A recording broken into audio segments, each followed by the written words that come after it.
because we all have important work to do, and I don't know a senior center leader who is not incredibly passionate and invested in the work, and yet sometimes we are struggling with things that are far beyond our control, like for example, board leadership. And on the other hand, many of us also serve on boards, and so I hope this is it's a challenge to me for the boards that I'm on, that I would be the kind of board member that I want from my own board. So really today, and there's, well, I'll have some opportunities for you to interact with people at your table too. So don't be surprised when you have a little question to share. But really, today I wanted to walk through a couple different things. Reducing the feeling of isolation for executive directors, because we know that isolation drives people away from leading in the nonprofit field. Increasing confidence, and then helping agency directors plan for the future. And if we get through all of that, I will be incredibly happy. Quick overview, we're going to talk about the reality faced by executive directors. Why does failure happen, which I hope is insightful and I think answers some of the common challenges that I hear from my peers, and then planning for success. So how many of you have been an executive director for longer than 18 months? Fabulous. Well, we're already beating the averages, so good on us. But you know, the reality is that nonprofit executive directors don't stay for very long. So there's a lot of reasons for that, and we all know people who jump from position to position, but that's incredibly difficult on organizations to have that kind of turnover. The average Fortune 500 manager tenure is 4 years. That's an old statistic. I bet it's less than that. And the failure rate for new leaders that enter an organization from the outside is 40 to 50%. So when you're bringing people into an organization that didn't come up through the ranks, that can be really difficult.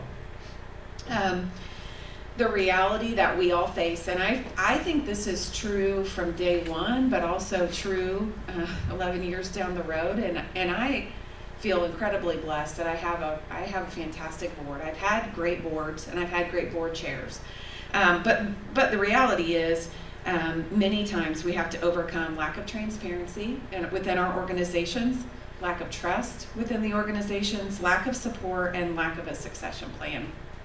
And sometimes that transparency, that trust, that support, we might have the best boards in the world, but we're struggling with staff. And so sometimes if it's not one, it's the other, and you find yourself struggling on that end. And so those are just, it's reality. I mean, we can face it, but we're going to have to overcome it.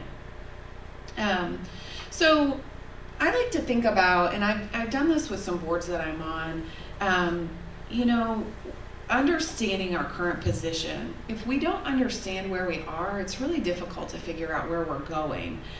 So within an organization, many of you have maybe seen this before, but if you haven't, this is a depiction of an organizational life cycle. So, and I'm going to walk over there for a second, but you're either in startup, you're in turnaround, you're in realignment, or you're in sustaining success. And those are really the only places your organization can be, but that doesn't mean startup can be 20 years down the road. That doesn't mean day one is startup. So when you look at, this is, and Dan can share these slides so you can see them, because I know it's, even from my seat, I was like, is it allergies or is it the lighting? Because I'm kind of having a hard time seeing. You know, you have the foundation of an organization. This is a curve, right? You have the boom where all the norms emerge, you know, and people are figuring out what the culture is in the organization and how they're going to behave. And when things are going really well here, you've got stable, and you've got this really cohesive workforce and highly successful programs, and you've got values aligned, and it's really fun to come to work, and it's amazing. And you can live there for a while, but the next step at that top of the curve is complacency. And so, you know, between stable and decline, you've got complacent, and you've got people going, well, this is really good, and why would we change, and why would we do anything different? If something doesn't happen here, if a change doesn't happen at complacency, you're going to start going downhill. And this can take a lot of time, but you automatically end up in decline. And right here is chaos. And no one likes to show up to work in chaos. So I had a conversation with the director the other day, and she said, you know, things were going okay, and then I started having troubles with this one person on my team, and now she has a rally of people surrounding her that are all on the same team, and now everything I do is a fight. And we can't get anything done, and there's constantly complaining, and she's gone to the board, and it's that same drama, and it's exhausting that people, we've all been there, we've all heard it from our friends or whatever, and we're like, oh no, this is bad. But the good news is, and this says right here, values and actions are out of alignment. And that's really what it is. You know, so how do you get the values and actions out of alignment? You have to start turning it around. And this is really, really hard. So if you're there and you're like, this is really hard and it's miserable, it's because it's really, really hard. But it's worth it. You know, when we serve people and we have a mission we're passionate about, it's really worth it. So you go through these life cycles, and the goal is to get back to sustained growth. So, or alternatively, you can stay in chaos. You can go to bare existence, and we all know organizations in bare existence. That's not amazing. Or extinction, and they say, we're done. You know, maybe this isn't worth it anymore. And so this says revamp or bust. Yep, and those are really the options. So, you know, somewhere between the stable and decline, there's a lot of introspection. There's a lot of people saying, you know, people asking themselves, am I the right person for this? Do I have the right team? Is my board in the right place? So, so my question for, well, we'll go to that in a minute. But those are keep that in mind, because I'll ask you a question about that. Startup, turnaround, realignment, or sustaining success.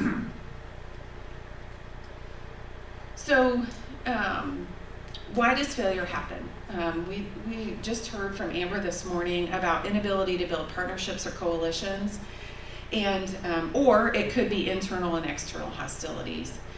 When I joined my organization, we were, I would maybe put us on the top of that hill, complacency. We had a longtime executive director. She was incredibly successful, and remains a really terrific person. But she knew she was retiring, and so sometimes you do have to sit still for a minute and let someone else take over and take on those new initiatives. But it took a lot of work to get the rest of the team to change from where because you're really comfortable in complacency, and it feels really good to just, you know, be cheer-led along and not challenged.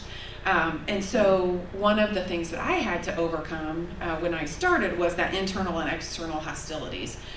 Thankfully, the community has been incredibly supportive of us, but I had a few staff members that it was really difficult, and it took a lot of time to build trust or to build a new team. So that can be distrust from staff or a disgruntled employee, external hostilities, internal hostilities from clients and members. So we were joking, we were just talking at the back table about, you know, sometimes it's our guests who are centers that can be a little hostile, and sometimes you have to reset the norms within the group. And we want to accommodate, they're the guests in our building, we're there for them, but how do we do that in a way that meets the most needs? Sometimes it's political pressure. Gary and I were talking about that, things from the outside that we don't have a lot of control over, and lastly, that the executive director really isn't able to form a professional network of support. I was really fortunate when I was hired to become a part of an executive director group, and Anita was actually in that group. She was hired a year after me in Boone County. And so we were able to meet together once a month with a handful of executive directors from a variety of different background organizations and talk about our challenges. We had a facilitator, but quite honestly, we didn't need one. And in fact, Anita and myself and two of the other ladies that were in that group continue to meet to this day. Maybe not every month, unfortunately, but it's a great way to talk about what's going on, to understand our challenge, and to support each other, and to know that you're not alone. So, you know, those relationships that were built have long exceeded that group. But I would also encourage you, if you don't have that group or you don't trust your local community, then I would encourage you to maybe participate in the brown bags that we have with the Senior Center Coalition. Within that group, we have tried, and we know that we have really helped people get through, executive directors and senior center directors get through some challenging times. And always happy to, you need that confidentiality, and it's a confidential space to talk. So I would encourage you, if that is an option for you, that we'd be happy to have you join that group as well as a source of support. Okay, so other challenges of the executive director, as Dan stated, nonprofits have volunteer boards, and volunteer boards can be wonderful, or they can be an opportunity for there to be a failure. But an executive director and the board of directors need to be working together on the right things. So how many of you ever heard the phrase vicious cycles and virtuous cycles? So, a virtuous cycle is when things go really well and you can keep doing things really well because it's like a circle, right? It keeps going and good things happen and then more good things happen and people see your success and they say, oh, I want to invest in that. Look at all the good things happening over there. That's what you want with your board. So you get a win and then the board says, oh, great, let's move on to the next thing. We'll keep getting a win. Unlike those vicious cycles where a meeting doesn't go well and there's animosity and it's not resolved. And then the next time the group gets together, there's that hostility that's still there. And you're trying to tackle a problem, but it keeps getting bigger and bigger. And instead of a virtuous cycle, now you're stuck in this vicious cycle and you have to stop it and you have to get out of it. You can do that by working on the right things, but it can be difficult. Sometimes with boards of directors, there can be those elements of fear and distrust. We had a gal that was a leader of a senior center with us last year, and she talked about some of the real challenges she had with her board not trusting her and her not trusting the board back. And that creates confusion. There's misplaced loyalties. So I know directors who've looked at their board and said, they're not here for me. They're here to build their resume. They're here to, because they have this other project that's important to them, or they're engaged in the wrong tasks. And then lastly, misunderstood board roles. So there are fabulous trainings for board members and for leaders about what boards should be doing, but really it comes down to these three things. A board of directors is there to set direction, ensure there's resources, and provide oversight. So when you step out of those three roles, or when a board steps out of those three roles and into the lane of paid staff, that's where you have problems. So, I can think of a dozen examples that people have shared with me, and I turn to them, I'm like, why are they doing that? That is not even in their role. But when your board is your boss and the collective board is your boss, it's also really difficult sometimes to say, get out of my lane. Don't you have something else you could be doing? So, if you're comfortable, and if you're not comfortable, think about other, a way to share that would, not break confidence. But I think we can all trust each other in this room. For you to tell your neighbor, how do you diagnose the current position of your agency or your center? Are you in startup, turnaround, realignment, or sustaining success? And then how does that impact your decisions? So we're going to literally take 2 minutes to do this. So this is like speed round. Pick a partner and think really quickly about where you currently are, and then how does that influence your decisions that you're making. Go.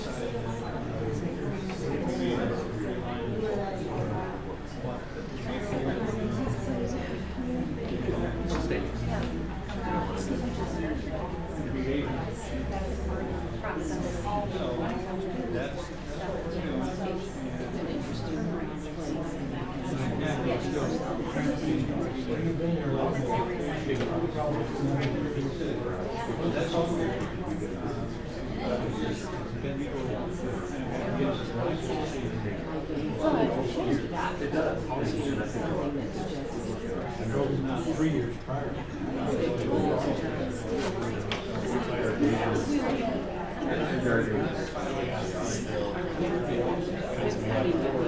Our drivers, from our knowledge, we're actually having a long call. We're having our first drivers should know that drivers are coming up with their agreements. Transportation director is and he's just going to come in fast to say this is how it's going to go. So, but I have a driver who tells me everything. So, I mean, I'm not transportation director, but I don't see it. That meeting to me is going to be interesting. I need to actually sit down with her. This is what you're going to talk about. He has a lot of questions. He's driving. He has an answer. All right. Is there things that can absolutely 2 minutes fly by. I love the conversation. So is anyone brave enough to share? I heard the word realignment mentioned a lot throughout the room. Not that I wasn't eavesdropping, but I could hear that word used a lot. Does anyone want to share where they are or something interesting their neighbor told them about where they are and how that influences decisions? One of the things that we talked about is that where you're at on that scale is different whether it's internal or external. Like people on the outside look and they go, oh wow, everything is great, you're in sustained success. But the reality is that you may be feeling like it's very chaotic and you're in a process of realignment. So it can be maybe depending on where you're standing, it could be more than one thing. He's talking about my organization. Ours too. Yeah, that's really interesting. So from the outside, but I think too, sometimes we see the chaos and feel it first as the leader of the organization. And we may see it and feel it before our board does. So a board may say, everything's good, look at how great it's going. And internally we realize, that our, as it defined chaos, that our team and maybe even ourselves, we're not working on the things that actually move the mission forward, that our actions and our values are not aligned, and it's creating chaos.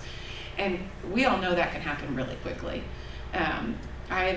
Especially when we've all had to replace key people on our teams, maybe people leave for really good reasons and it's a great opening and you hire someone and then you realize, oh my word, does this person bring a lot of chaos and challenge and in a way that's not productive. And so sometimes it can happen really quickly where you feel like you're in the midst of chaos when before that you're like, well, we were just doing fine. We were moving along. We were sustaining success.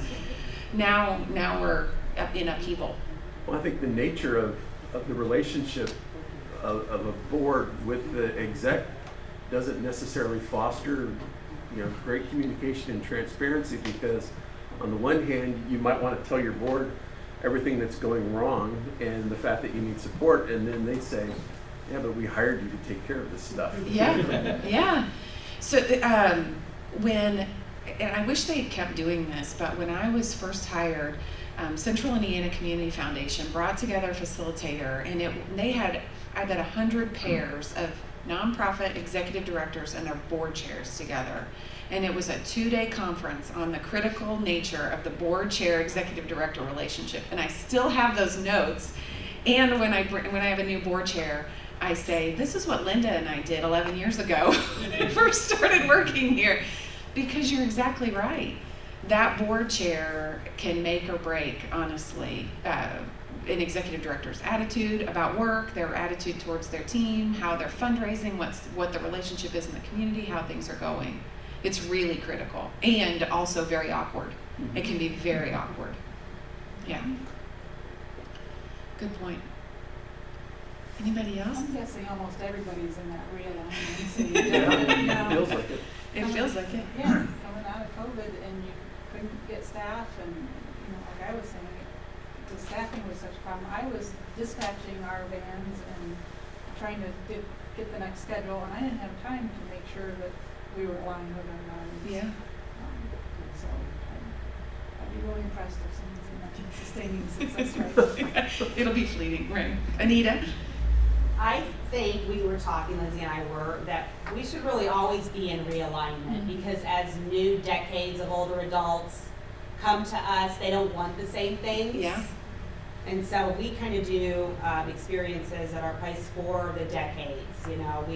We know that as new people retire, we want to have conversations.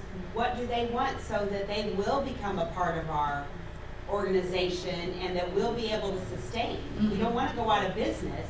Right. But as we lose people at one end, we got to make sure we're bringing in at least as many, if not, we hopefully more as our communities grow. So you could be in sustaining success, but I think you always have to have a realignment mindset. Yeah, and I think we would all be fortunate if our core business was in that sustaining success, if you knew that you had a good concept of board leadership and staff leadership, at least some processes in place, and fundraising was solid.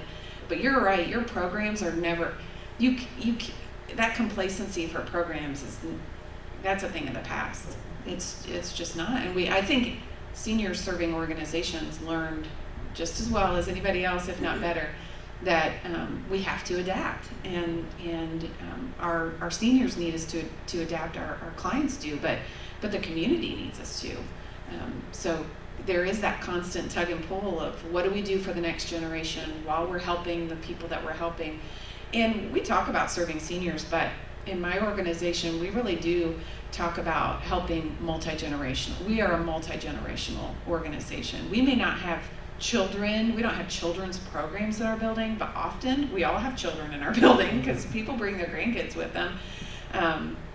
But the work that we do with caregivers is not just older adults. We're serving people that are in their early 20s who are caregivers to their family members and loved ones with dementia and Alzheimer's. So this is truly multi-generational work. When you have 20-year-olds to 110-year-olds on your client, caseload, your roster, you have to be reinventing what you do and how you do it to meet the needs of the next group that comes along, because their needs are going to change. Yeah. All right. So I have certainly felt in my time that I was in startup again. So, and sometimes that's an exciting place to be, and sometimes it's really a scary place to be. So I can think about different times that I've been through all of those cycles as well. So, talking about our boards, I think it's important to think about what our board should be doing. So, your board should be evaluating the executive director, you, if that's you, based on a current job description. So, if I'm not going to, but if I ask for a show of hands, how many of you had a performance review by your board in the last 12 months, and was it based on your current job description? I would say, I'm just going to guess that half say no, because that's my experience with probably half of the executive directors that I know. They're like, my board hasn't met with me in years. I don't know what they want me to do. They should be supporting you and working to retain you. So if you don't feel that support from your board, if you don't feel encouraged to stay and stay a part of the organization, I think that's a failure on their part. They should be working within a strong strategic plan. Strategic planning is probably one of my least favorite job tasks. I know you're going to bring in a consultant and they're going to do the Post-it notes, and it's predictable. We've all been through it a million times. Recently, we did our first strategic plan after COVID, and it was actually a relief to have it on paper, and I would say that was the first time I've ever felt like that. So we had a plan, we'd been updating it, we'd been making changes, but we needed new direction. We needed a strong plan for where we're going in the next few years.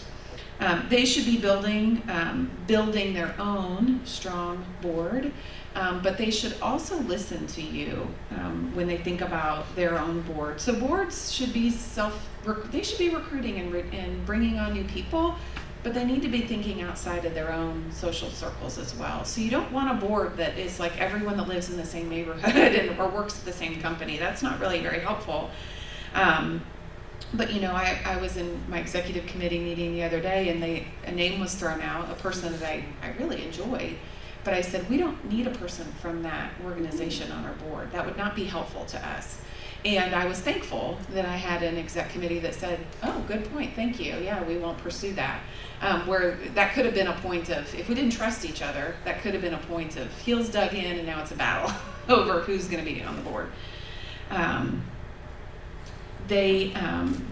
The board should also be planning meaningful ways to honor and say goodbye to former agency leaders. So if you're new to your organization, that's really the board's responsibility, but sometimes it feels a lot like it's on the responsibility of the leadership to say goodbye to past leaders or longtime employees that have a lot of sway, and those kinds of things can be really difficult. Now, Gary has mentioned that he might want to retire someday. And yes, people leave jobs that they love for a variety of different reasons. So I was convicted a few years ago by a friend of mine who shared a really compelling story about coming into an organization and leaving organizations in a better way than she found them. And it was convicting to me to just, even though I'm not looking to go anywhere, to be thinking about if something happened to me and they had to hire somebody to come behind me, do I really want them sitting at my desk just furious with me? So I would encourage everyone, whether you're planning on leaving or you hope you never, are unexpectedly gone, just to keep good notes and documentation of the day-to-day stuff. So where do you keep your passwords? Can people find the grant contracts that you have? Do you have a good system in place for someone to come along and know who your donors are? When I came into our organization, the donor database was a Microsoft Word document that had years of thank you notes. It was like the new thank you note just went on the bottom. And so basically I had no donor records. So I'm certain that I offended people who were longtime donors that I didn't thank or contact or ask for money because I didn't know who they were. Those kinds of things, it's not intentional. Nobody wanted that to happen, but I'm sure I was guilty. Sharing information with your staff and with your board, so not protecting and holding on to information. So my board, my exec committee at least, has a pretty good idea of what I have going with certain staff, if I think they're getting close to retiring, if they're having performance issues. Because if I'm not there for an unexpected reason, I want them to have some glimmer of what's going on so they can pass that knowledge on to somebody new that would take my place. Preparing your team to understand change is inevitable and okay. So when I was an executive director I was a development director for an organization prior to coming to senior services, and we had a really difficult executive director transition. So we had an unexpected departure and then an interim that honestly didn't do a very good job. But when our new executive director was hired, I really appreciated the wisdom that she shared about change, and that it's okay to grieve past change, it's going to happen, and we have to all work through that together. So I try to continually share that with my staff too. Change is going to happen. Some things we can control, some things we can't, but we're going to work through it together if we can. Document as much as you can about projects and make it easy for people to come along behind you and know what's happening. And then for those that are actually, who are planning to retire, planning things to do that would occupy your time and energy with things that you enjoy. Because it's hard on people when the past director doesn't really leave and they stay deeply connected in a way that's problematic. So, okay, tell your neighbor, we're going to do another 2 minutes here. Tell your neighbor, how are you preparing for your successor's success? Or what did your successor do that you most appreciated? So thinking back to even when you were new, what was one thing that they did that you were really grateful for? All right, 2 more minutes. It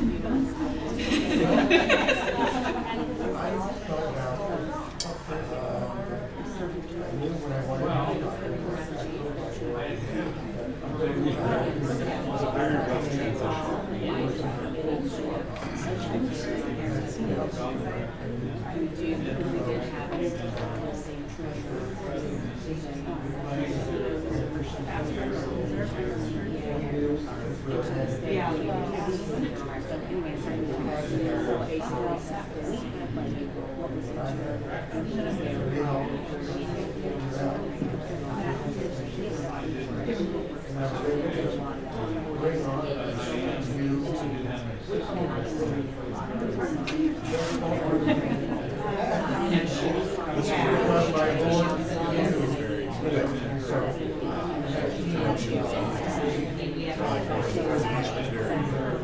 There was no succession plan.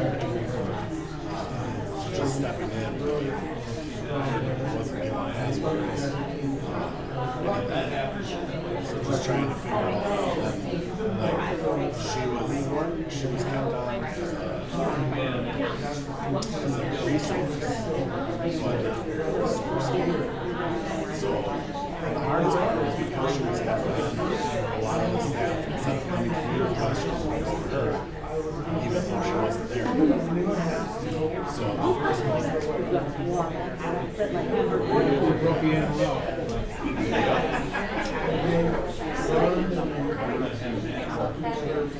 she had accepted a position somewhere else.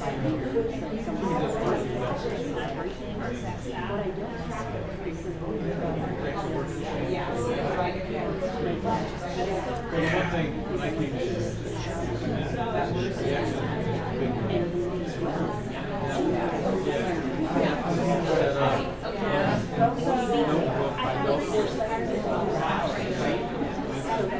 I came in January.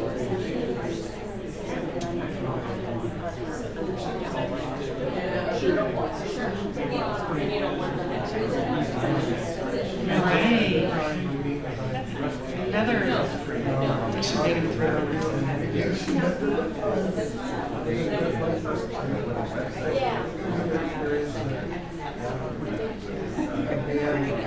All right. Does anyone want to share? What were they most grateful for? Going back in the Wayback Machine for some people. What were they most grateful for? This could be awkward because my predecessor was in the room. He built a lovely building. He did Dan. build a lovely building.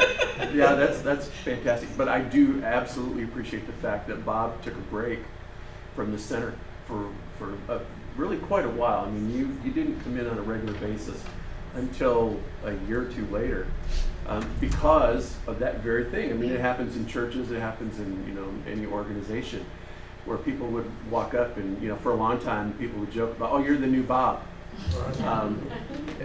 But then when Bob came in as a member and would participate in things, people were kind of past that thing of wanting to complain about all the changes that happened or whatever. And so we never had that real awkward thing of people saying, well, that's not the way Bob did it. Yeah. But I had a good successor, a great successor. So you learned from your successor too. That's awesome. Yeah. I feel the same way. Beth Ann was wonderful. She was a longtime leader. She did a fabulous job. And when she left, she really retired. Somebody even asked her, they said, would you ever want to join the board for HCSS? And she said, I fundraised for that organization for 33 years. Why would I want to do that as a volunteer? That's a good, know what you want to do. Well, I'd love to see, Bob comes in and he's got his hand weights because he's going to Bodies in Motion. And, people don't go, oh, that's the former, director. Yeah, He's that's cool. just using it like anybody else. So. Love it. Not many remember it anymore. Well, time passes. Does anybody want to share something that they do to try to stay prepared? Well, since you mentioned me a couple of times, Well, two things. One, we had a long time executive director probably for almost 20 years. She retired as executive director, but stayed on as a grant writer back in 2018. And so the executive director who hired me as development director asked if we needed a grant writer plus a development director. After I didn't really think we did. So the former director left, but she stayed on as a member. The one that hired me left after a month. It didn't take me long to get rid of her. And then we had a board member who took over as director, and she had no experience. So she asked me to not worry about development, but to help her, which I did for about a year and a half, and then she retired for health reasons, and that's when I got persuaded to take over. So the first thing I did was I have an assistant director, and I now include her in all of the major things that are going on, even to the point where I share board minutes with her and my messages to the board. And I've warned her that in the next couple of years or so, that she may very well be the person to succeed me. So it's a small organization, and I don't think the board really has not had much interest in the past in doing a formal, expensive search of any sort. So this may work for them, and it may not, but it's kind of the reality of the situation. Yeah, so it's good to have those right-hand people. I have appreciated my last two operations persons have been that person for me, that they sit there in the board meetings. I don't know that they ever want to be the executive director, but they at least could keep things moving. If I, even an unexpected illness can get somebody out of the office for 6 weeks, So there's things that happen where you need someone that can provide support, and so it's really great when you have a staff member you can rely on. Anybody else? All right. Well, Yeah. I think what I've heard of some organizations where you have a longtime director who will not leave, and should, Yes. or needs to, That's a tough one. Yes, it can be very detrimental and difficult. I've had director friends where the longtime director is, or maybe not long term, but a problematic director has just stuck around, and they're talking to staff and undermining decisions, and still meeting with the board chair regularly for coffee, and those kinds of things can be, or interfering with donors. Those things can be horribly difficult. And at that time, there's only so much that you can do, but you do want your board and your employees to show some good boundaries if you can. Probably it's easier to put that boundary issue on your board of directors to explain the problem, because it can be very difficult. But sometimes you do have to have a conversation with someone to say, can you give me a break? We both care about this organization, but this is not helpful. Yeah, it can be very difficult. And when we all, many of us are in small communities, that can add a whole other layer of challenges. So now you're fairly new, right? Did I hear? How long have you been with your organization? January 3rd. Nice. Welcome. I hope you had a good plan, a good handoff. Nope. Well, if we can help, we're happy to help. He's done Yeah. very well. Good. Well, good. That's an encouragement then. Yeah. So, whether you are new or a long time, or feel like you're in revamp mode sometimes, one thing that I would encourage you, and I'll say this to you since you're new, sometimes we just have to accept that the job that we have, or the job that we thought we were getting, is nothing like what our actual job is. And figuring out if that's okay, and if we're going to be okay with that, we're going to make it work. And sometimes it takes time to, the one thing that I love about my job, and I hope that many of you feel the same way, is when we have strong boards and we have a good organization, we can really create a job that really is what we want it to be. And I have felt really fortunate in my organization that with the mission in mind, I can do a lot of the things that I think I'm good at, but also that keep me interested in my job. I mean, senior center work is not like other nonprofit work, I will tell you that. I mean, we have, a personal service business that operates within our nonprofit. We have a transportation program that has lots of facets to it. We have a community center. We have an education program, plus there's fundraising. So we do all of these activities and these services out in the community, and it's almost like you get to run 5 businesses at one time. Well, I mean, if you think that's fun, which I happen to think it's fun, it's amazing that you get to, I've never been bored at work one day. And I've had other jobs where it was kind of boring. You're really kind of stuck doing one thing and staying in a lane. But here, and doing what we get to do, we can say, great, this program's running on all cylinders, I'm going to focus on this next, and how can we make this better? And we keep improving and keep driving. It might take time, but eventually you'll get to a place where you say, this is awesome, now what can I get to do next?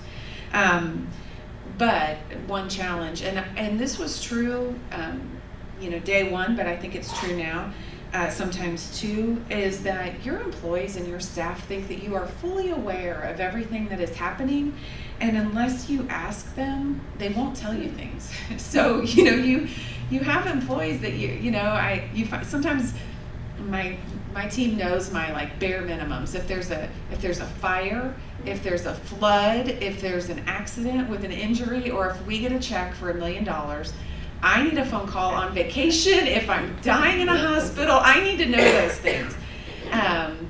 But I also care about the little things that happen. I care about if maybe it's not an injury with blood, but I really want to know if somebody gets hurt, or if we have a vehicle in an accident, or when a client dies. I truly want to know those things, and sometimes people forget to tell you.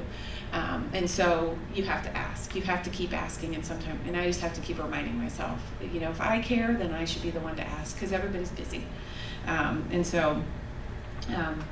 don't want to be surprised is the other piece of that. My first board chair and I had that rule back and forth. It was never, she said, never surprise the board chair. And I'm like, okay, well, never surprise the boss either. We all need to know what's going on, and I don't want to hear about something for the first time in a meeting or after the fact. So, but you have to set those expectations and make sure people know what you want.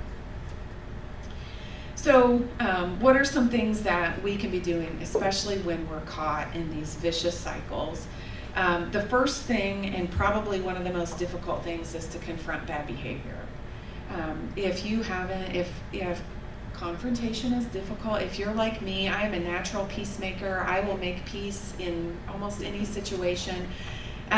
So sometimes, but you see the bad behavior, it's happening, and the best thing that you can do, and one of the lessons that I've learned over my professional career, is it's just better to confront it from the beginning than wait for it to become a problem. And sometimes that means removing the person who refuses to change the bad behavior sooner rather than later.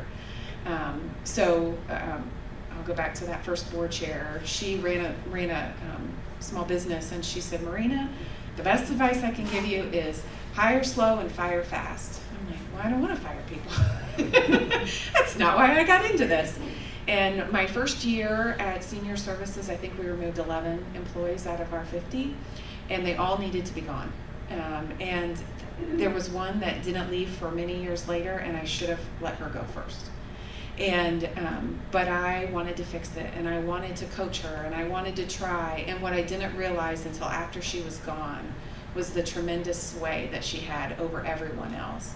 And so when you talk about negativity like a cancer, that's exactly what it was. And that the constant undermining, the constant what I should have said, go be successful somewhere else. Live your best life, but not here. Any of those things would have been awesome. And I felt so, I felt loyal to her in a way that she did not feel to the organization, and did not feel to me, and did not feel to the clients. But because of a variety of factors, I just thought, I can't. There's just no way I can let this person go.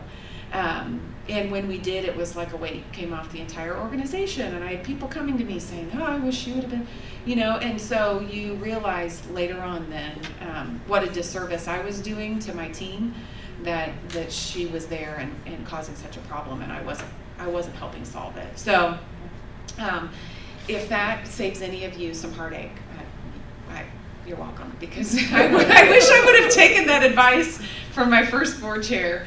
And still, it still makes me sad when I think about her and her anger. That still makes me sad, but it was the right thing to do for the organization, for the people that we serve. Building rapport with the board is really, really important. And sometimes you have that board chair, you have those people on your board that you just struggle with. So I would encourage you to build a coalition then of people that you do get along with, that you are like-minded, that can give you some energy and encouragement along the way. There was an executive director of a big organization in Indianapolis, and she was really struggling with her board, and eventually I heard her present at a conference one time, and she said, well, basically I fired my entire board and I got a new one. I'm like, wow. I didn't want to do that, but I thought, how in the world did you make that happen? But it was really person by person. When she had a strong leader who set high expectations, people took themselves out. Oh, I don't want to do that. And they left, and they left, and they left. And she was able to bring on new people who would rise to the expectations and who did the work that needed to be done. Not letting staff or board undermine your leadership, and this is really hard, especially for those of us who are peacemakers and we try to get along with people, but especially it's difficult to control board behavior, but our staff are our responsibility, and so making sure that they're following the processes and the protocols, and if they have a complaint that goes to the board, it better be serious, and they better follow the process. So I would be incredibly frustrated if I had employees picking up the phone and calling my board and telling them things, and I know that happens very frequently on nonprofits. Clearly defining roles in reality is, once again, really important, communicating those. And then lastly, not retreating to your strengths. And this is so easy for those of us to do, especially in that chaos situation.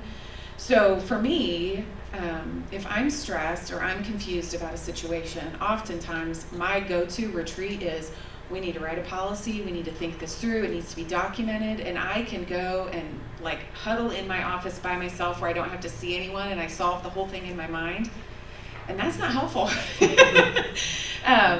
So to me, getting out, not retreating to my strength, I could write an amazing policy. That does not mean that solves the problem. It doesn't mean it helps anyone. So, getting out, having the hard conversations, confronting the issues, those things are harder to do, but they're actually the thing that will move you out of chaos. And so I've shared this article with a lot of people, and Anita will remember probably Kim's conversations. Our facilitator in our executive director group used to talk about that she used to say the leader is killed from below. And what she meant by that was that if you're in an organization in chaos and people start to look at you like you're going to save them from the chaos, they will also turn on you immediately. So you do not want to be the savior and messiah of your organization, because what happens to the savior and messiah? He gets killed, right? So that is not the ideal place to be. You really need to be focusing on the work of the organization. That means your board is focusing on the work of the organization, and it has to be meaningful. So many of us, whether it's a committee or a place that we've worked or a situation we found ourselves in, where you look around and you realize no one is doing anything. There's all these problems, we have all these things, and what are people doing? They're talking about getting organized. They're talking about, instead of addressing the issue at the table in the meeting, you see them in the parking lot afterward. They're picking up the phone, they're texting each other in the meeting. They're not saying what needs to be said in the room at the time when it needs to be said. That kind of chaos is what is meant by the leader gets killed from below. And so the only way to fix it is to call that out when you see it. So when you think someone is not saying what needs to be said, asking, hey, do you have something to add? Can we talk about this? Let's talk about the problem. Or, saying, I had an executive director of a chamber tell me the other day about a situation that happened in her board meeting, and I said, well, shame on your board chair. They should have looked at that board member and said, that's not appropriate.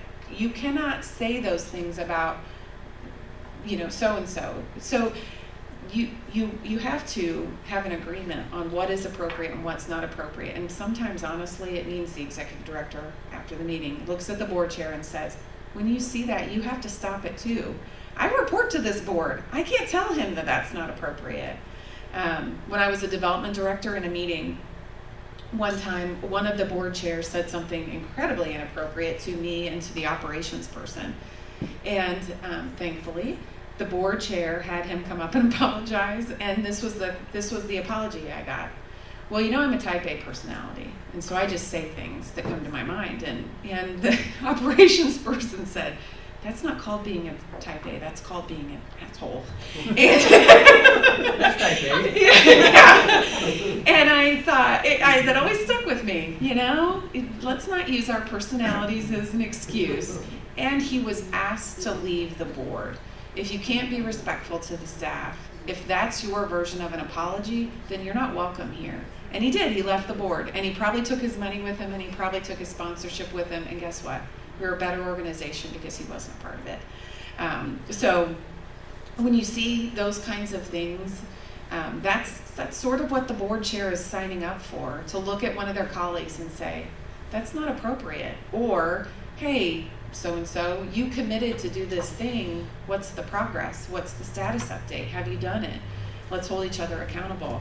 And that's really where real work gets done, but it's also where people who don't want to work will finally go away. So we have a lot of control over our employees and who's on our team and who's not on our team. We should. The board is a whole other situation, and when you can find a board chair or someone else who's willing to step up and hold people accountable, it can really make a big difference. And no one likes to do it. I don't have board chairs that love calling people and saying, hey, you've missed the last 4 meetings. Are you going to show up? Or do you need to, are you going to retire from the board? And we've done that. There's a wonderful consultant that teaches board development or board training, and she calls it plaquing and sacking. And it's basically saying, well, thank you for your tenure. Here's a plaque as a thank you gift. Bye. Throw them a retirement party. Get rid of them. Sometimes that's what needs to be done. And we can really help our truly, I've been on boards where, as a board member, I'm looking around the room saying, why are there only 3 of us doing any of the work? Let's get rid of these guys. And so sometimes it's worth it to do it. But you have to find those right connections to make it happen. So, okay. Any comments about that? No, I kind of went on a tangent there, but it was hopefully related and relevant.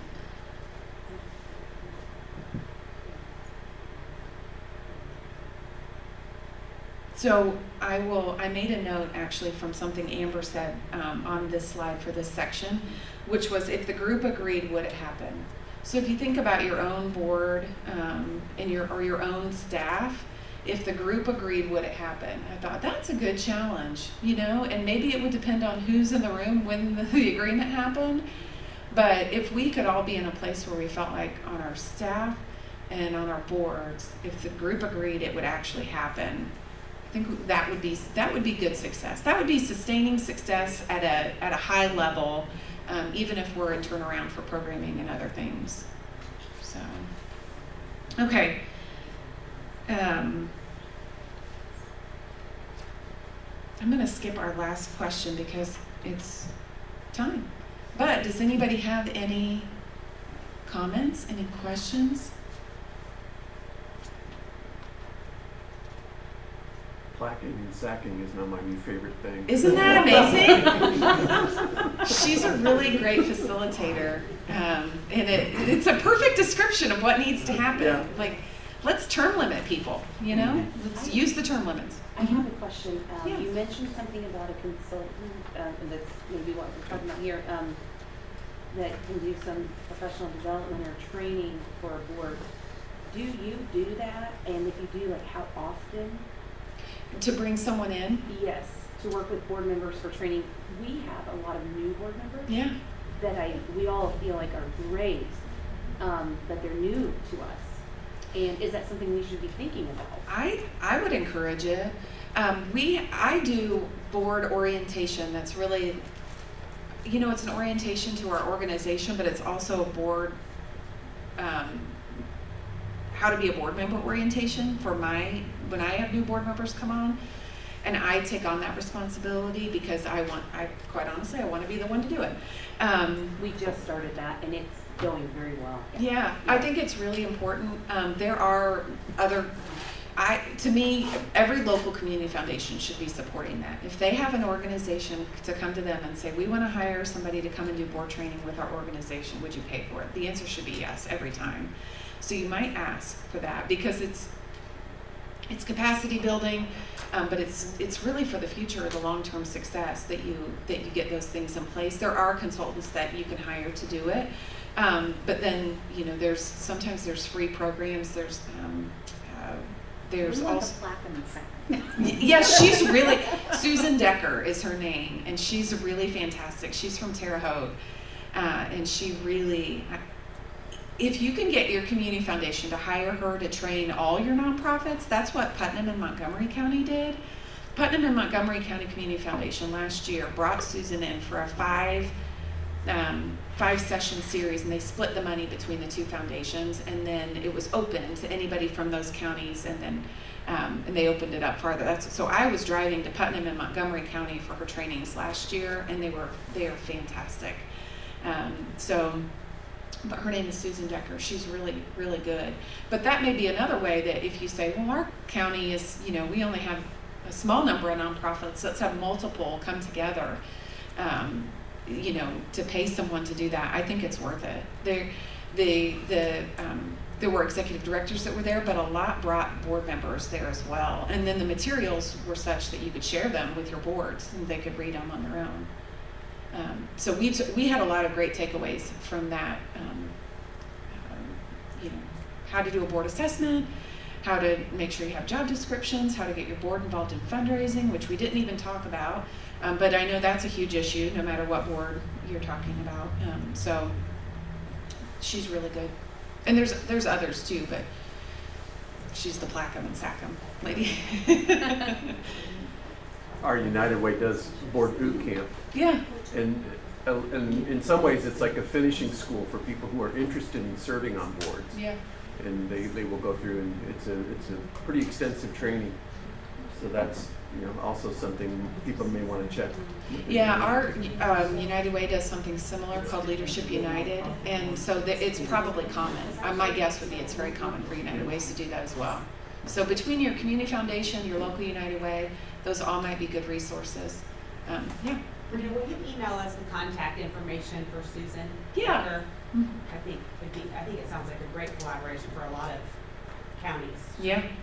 I didn't know she was. I would have driven to Montgomery County too. You didn't tell me. I apologize. She's really good, but I've heard her she is well known, and she's actually serves on the board for some national organizations. She's on the Smithsonian board. She is well known for board development. She's a treasure. Yeah, she's really amazing.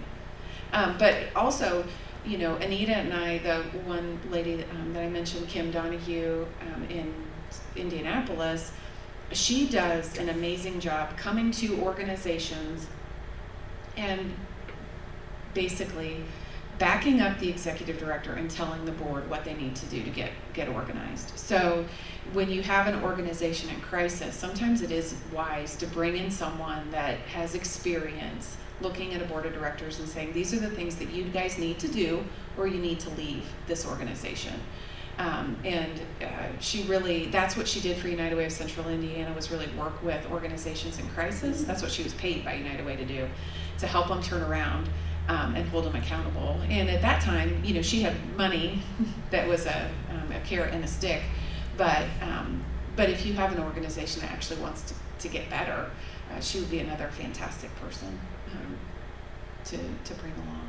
And she can do that virtually or in person, I think. So there are options, but it's especially when you have boards they're willing, or you have a few board members who are willing to go through the process and expend some resources to do it. Take them up on the offer, because you can really have a new organization with a different board and a different mentality. Okay. All right. Well, thank you all. Thank I you, so Marina. appreciate what everyone here does. Before we go, I would be remiss, and Deb would be disappointed if I didn't say that in your folder there's a survey. Please fill that out. Leave it on your table. We'll collect them, and then we'll pass them on to Deborah, and she can finalize all that. And then if you'll leave your lanyards on the table as well, we'll make it easy on you. Dan and I will go around and we'll pick up surveys and lanyards, and then you'll get a follow-up email with notes from today and the PowerPoints. The Amber said she would send the PowerPoint, which I was glad, because it was kind of hard to see some of the detail. And she said she'd be willing to send tools that you might be able to adapt and use for your coalition. So certainly appreciate all of you and hope this has been helpful. I think it was. I know it was to me, so I certainly hope it was for everyone. You guys are the best. Have a fabulous weekend. Marina, thank you.